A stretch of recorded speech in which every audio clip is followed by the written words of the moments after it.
Let's review drawing Lewis dot structures. And we'll talk a little bit about the octet rule as well.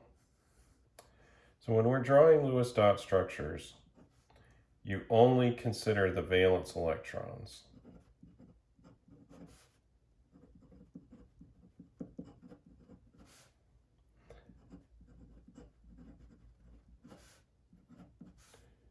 These are the electrons that are in the outer shell, and they're the ones that are going to interact with other atoms. So they're kind of the most important, at least in terms of bonding.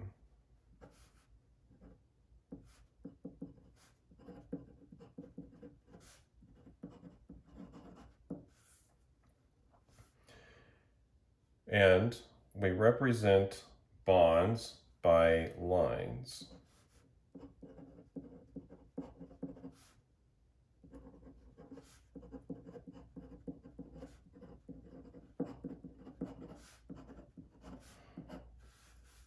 Like there's a single bond, here's a double bond, and here's a triple bond. And each one of these lines represents 2 electrons.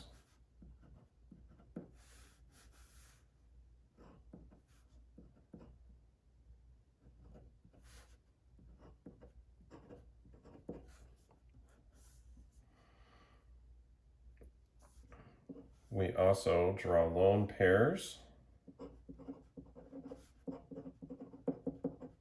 These are electrons that are not involved in bonds, like so, just 2 dots. And we can also have free radicals.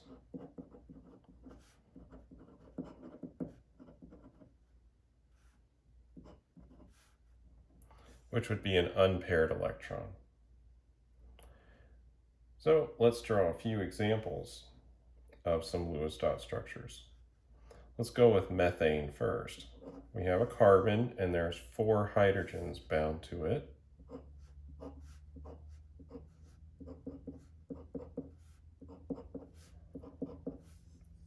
Each one of the hydrogens brought 1 electron, and the carbon has brought 4. It actually has 6, but 2 of those electrons are in the 1s orbital, so they're not in the valence shell. It only has 4 valence electrons. And they're shared in between the carbon and the hydrogens. Carbon has 8 electrons around it, satisfying what's called the octet rule. Hydrogen does not have to follow this rule. It only needs 2 electrons around it. Let's draw another Lewis structure. This one a bit more complicated.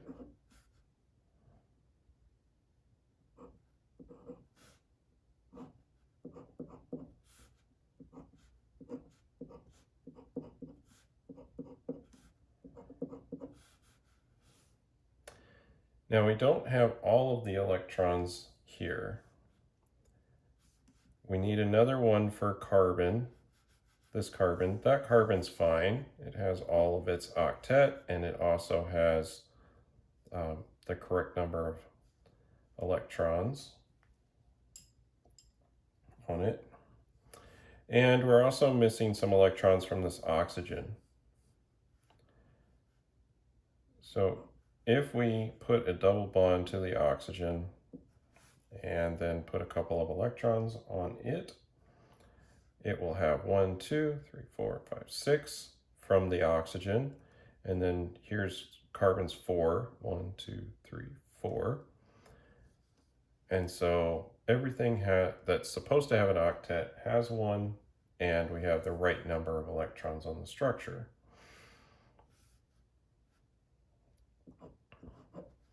We can have a structure like a nitrogen compound, like an ammonia, which has a lone pair on the nitrogen. We have 1, 2, 3, 4, 5 electrons from the nitrogen, and then the 3 coming from each of the 3 hydrogens, or 3 total from the 3 hydrogens. let's see here. Let's draw acetic acid next.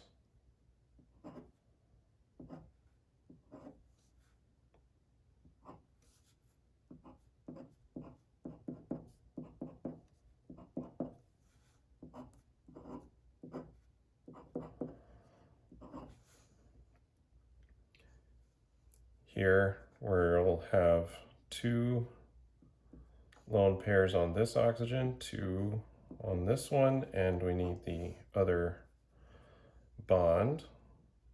So there's an example of acetic acid. Let's draw up dichloromethane next, which is going to be very similar to our methane, but we have some chlorines.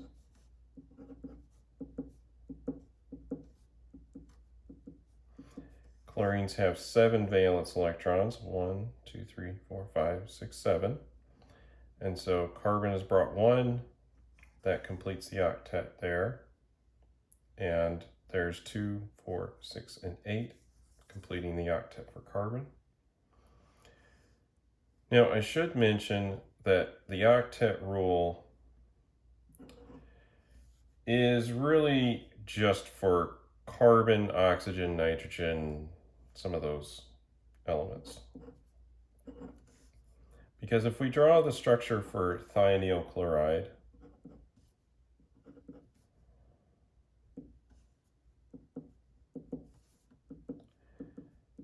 you'll notice that the sulfur has more than 8 electrons. It has 10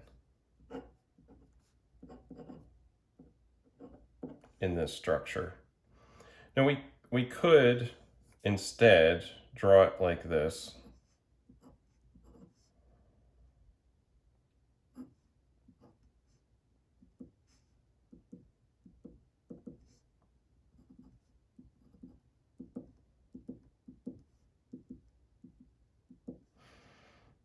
And then it would only have an octet, and the oxygen would have an octet, and the chlorines aren't changed. But this is a worse structure that has to do with the charge separation or formal charge. And also, just from the spectroscopy, we could tell that this is a double bond here.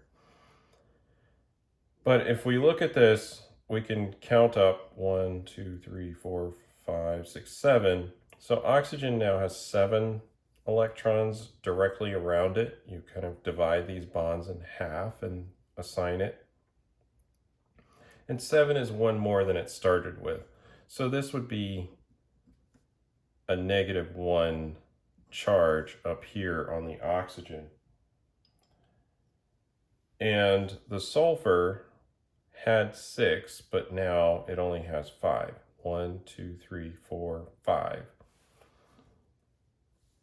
And so it's a +1. And we like to avoid this charge separation like this. And the structure above does that.